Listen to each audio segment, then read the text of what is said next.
आप सभी को मेरा सादर वंदन। मेरा नाम है विकास चौधरी। सन 1983 बैच की आईएएस अधिकारी और पूर्व केंद्रीय स्वास्थ्य सचिव प्रीति सूदन अब यूपीएससी की नई चेयरमैन के रूप में गुरुवार 1 अगस्त से अपना कार्यभार संभालेंगी। हाल ही में यूपीएससी के पूर्व चेयरमैन मनोज सोनी ने अपना कार्यकाल समाप्त होने से पहले ही अपने पद से इस्तीफा दे दिया था।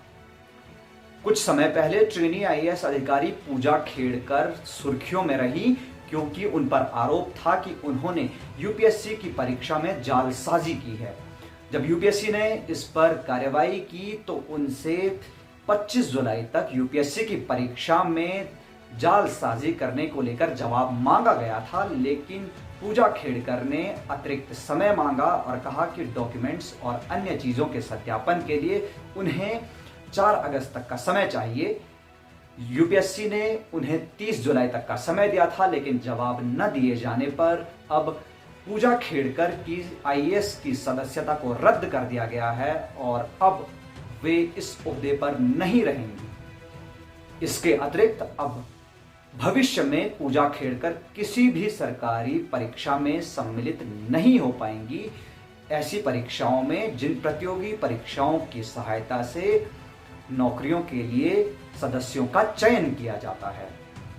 पूजा खेड़कर ने तय सीमा से ज्यादा बार यूपीएससी की परीक्षा दी। ऐसा भी कहा गया क्योंकि जिस ओबीसी वर्ग के अंतर्गत वे आती हैं उस कैटेगरी के लिए यूपीएससी की परीक्षा 9 बार देने का प्रावधान है, लेकिन पूजा खेड़कर ने इस परीक्षा को अपना नाम, पता, पहचान, ईमेल आईडी, फोन नंबर और फोटोज बदल बदल कर इस परीक्षा को 12 बार दिया और तब जाकर वे इस परीक्षा में चयनित हो पाई थी।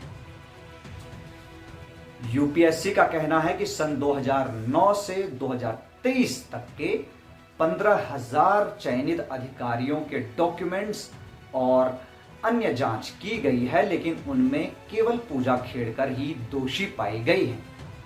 सवाल ये उठता है कि क्या सचमुच पूजा खेड़कर इकलौती ऐसी चयनित सदस्य हैं या अन्य सदस्य भी थे जिन्होंने इस परीक्षा में फर्जी डॉक्यूमेंट्स का प्रयोग करते हुए जालसाजी की थी। दिल्ली के ओल्ड राजेंद्र नगर में कोचिंग सेंटर की लापरवाही के कारण 3 छात्रों की मृत्यु के बाद अब जगह जगह पर इसी तरह के कोचिंग सेंटर्स की जांच शुरू कर दी गई, जिसके बाद दृष्टि आईएएस जैसे कोचिंग सेंटर के भी उन क्लासरूम को सील कर दिया गया जो बेसमेंट में चलाए जाते थे।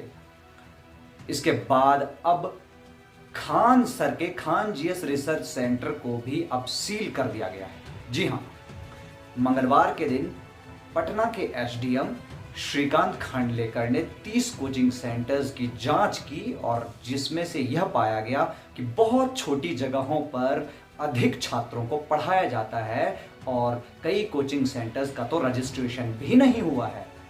फायर से रिलेटेड सिक्योरिटी भी कई कोचिंग सेंटर्स में नहीं है। लेकिन खान सर के कोचिंग सेंटर से जुड़ा हुआ मामला क्या है, आइए एक बार आपको संक्षेप में बताते हैं।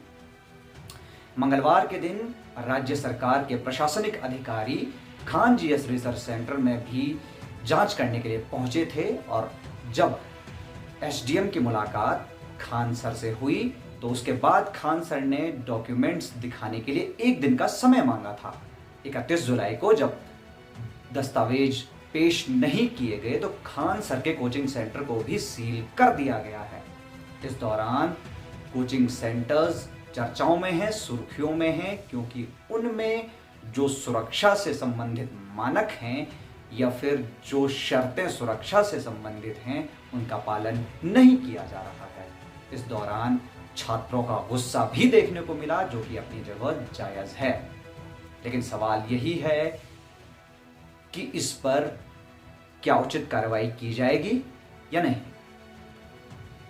इन कोचिंग सेंटर्स की लापरवाही पर कोई सशक्त और कठोर कदम उठाया जाएगा या नहीं, ये प्रश्न हम इसलिए पूछ रहे हैं क्योंकि कोचिंग सेंटर्स को सील कर देना या उन पर जुर्माना लगा देना इस तरह की कार्रवाई तो हुआ ही करती है, लेकिन भविष्य में ऐसी लापरवाही देखने को न मिले, यह सुनिश्चित करना आवश्यक है।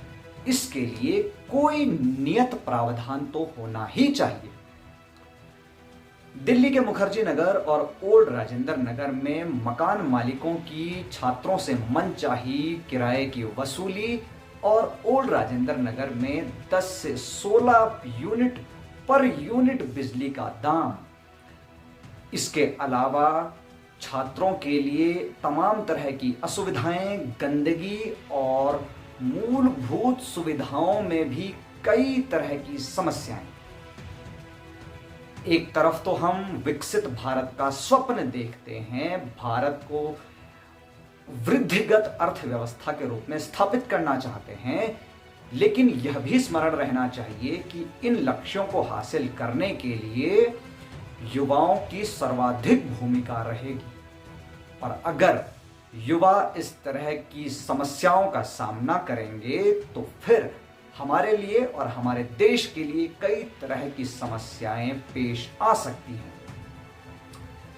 इस विवरण में इतना ही। आपने मुझे सुना, इसके लिए आपका बहुत बहुत धन्यवाद। नमस्कार।